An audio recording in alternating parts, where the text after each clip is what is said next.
Bonsoir. Ici, c'est le grand prince Saint-Joya. Je vous salue. C'est avec tristesse et désolation que je vous envoie ces messages.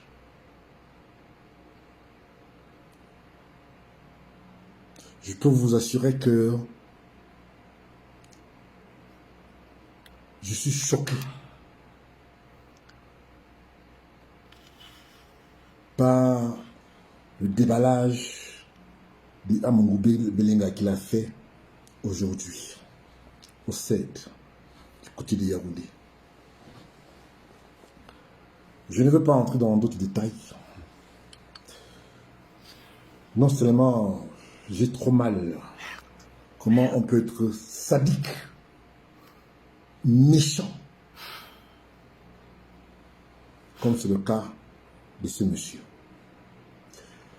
Monsieur Belenga, je vous avais annoncé il y a quelques jours, la semaine dernière, qu'il sera arrêté au plus tard lundi, et c'est ça qui a été fait ce matin, heure du Cameroun. Je me suis réveillé ici aux États-Unis, mon téléphone était plein de messages de partout dans le monde pour m'annoncer la nouvelle. J'ai passé toute la journée aujourd'hui en ligne avec mes contacts au Cameroun pour essayer de voir plus clair qu'est-ce qu'il a fait et qu'est-ce qui s'est passé, qu'est-ce qu'ils ont contre lui et bien d'autres choses. Eh bien, je peux vous dire que le récit et la liste, qui est plutôt une liste provisoire que j'ai reçue, est édifiant.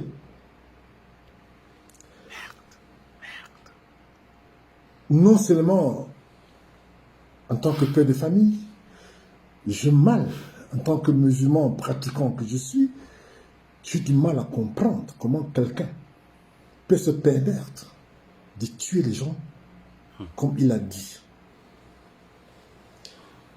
Amo Belenga est arrivé au 7 ce matin et on lui a demandé, il dit, il a commencé à nier qu'il avait justement rien à voir avec la mort de Martinez Belenga, Martinez Zongo et bien d'autres. Et puis quand on l'a présenté tout le preuve qu'on avait contre lui, les vidéos et les audios et bien d'autres preuves accablantes sur lui et sa femme qui est magistrat, qui ont et il n'avait pas d'autre choix que de passer aux aveux. Et il a décidé. Il a dit à l'enquêteur, aux enquêteurs, puisqu'ils en avaient plusieurs, il a demandé aux enquêteurs, est-ce que vous avez un verre d'eau pour... J'ai envie de boire de l'eau.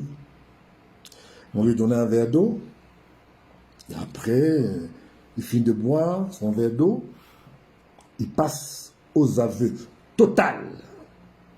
Je recommence. Il finit de boire son verre d'eau, il passe aux aveux total. Il n'a pas tué que Martinez Zogo. Il a tué beaucoup d'autres personnes qu'on ne connaît pas. Des connivences avec le service secret camerounais. Et tous sont passés aux aveux. Il n'avait pas autre choix que d'accepter son sort et de donner le nom. Et il a dit, avant de commencer le déballage, il a dit, je cite, « Je ne peux pas mourir seul, je vais donner le nom et je vais faire un très grand déballage. Je vous assure qu'il y aura au Cameroun, dans les prochains jours, un tremblement de terre dans les prochains jours. À l'heure où je vous parle, je peux déjà vous dire que Belenga, Amoungou Belenga est passé aux aveux de 11 morts. Ça, c'est la liste est très longue, exhaustive même d'ailleurs.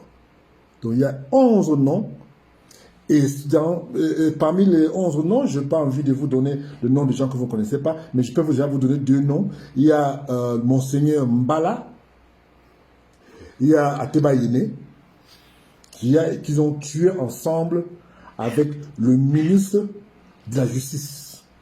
Je recommence.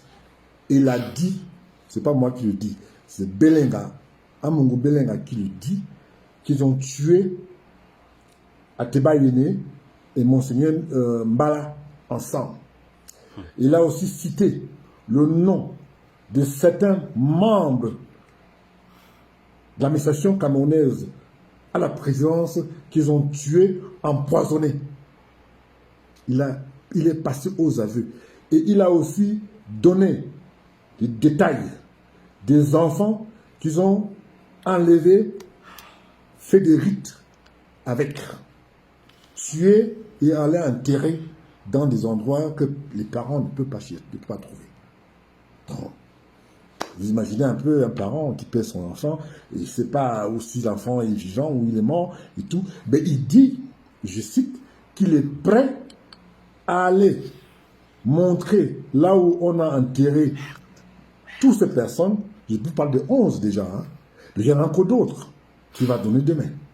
Non seulement le récit qu'il a fait aujourd'hui, les enquêteurs étaient tellement horrifiés, dépassés par le récit de Amungu Belenga au CED.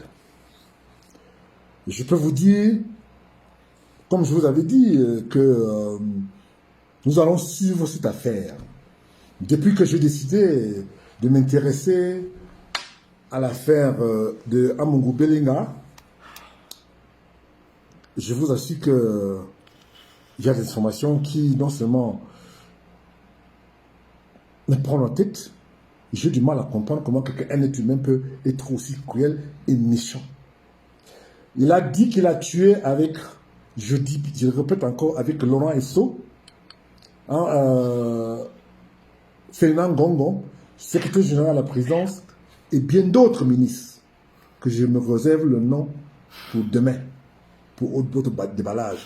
Je vous assure que je vais vous édifier tout le jour de ce que Belenga a dit, va dire. Dès que j'ai les informations, je reviens vers vous. Et d'autres nouvelles qui est pas la moindre, très mauvaise nouvelle que j'ai envie de vous annoncer aujourd'hui. Le fils du président Paul Biya, je nommé Franck Biya, est à l'agonie.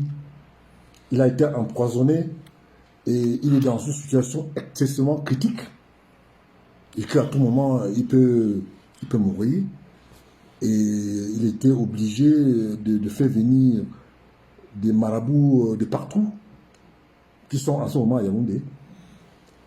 Et je vous dis que le fils du président Paul Biya a été empoisonné et sa situation est précaire. Et à tout moment, on peut annoncer sa mort. Parce que sa situation est très critique, très très critique. Donc je voulais tout simplement vous partager cette information avec vous pour vous dire que restez cochés avec moi, le grand prince Njreya. Je vous reviens dès que j'aurai d'autres informations et d'autres noms importants. C'est vrai que j'ai des noms ici, mais c'est des noms que vous ne connaissez pas. Je peux déjà vous dire qu'aujourd'hui, il a donné 11 noms déjà. Et demain, je crois qu'il aura, parce qu'en tout et pour tout, on nous parle de plus de 150 personnes qu'ils ont tuées. Que lui, il a tué avec Laurent Esso. Je recommence. On nous parle de plus de 150 personnes, et même plus, qu'ils ont tué avec Laurent Esso. Et bien entendu, très couvert par sa femme, qui est magistrat. Donc, il y aura une bombe qui va exploser dans les prochains jours au Cameroun. Le déballage, je vous reviens dès que j'ai d'autres informations. Ici, c'est le grand prince Njreya qui vous parle depuis les États-Unis d'Amérique. À très bientôt. Merci. Quand on parle, vous dites que non, on manque du respect aux vieux. Quand on parle, vous dites que non, on manque du respect aux vieux. Vous voyez? Vous avez écouté? Attendons la suite. Attendons la suite. Il faut respecter les gens qui ont vécu. Peut-être ton frère est dedans.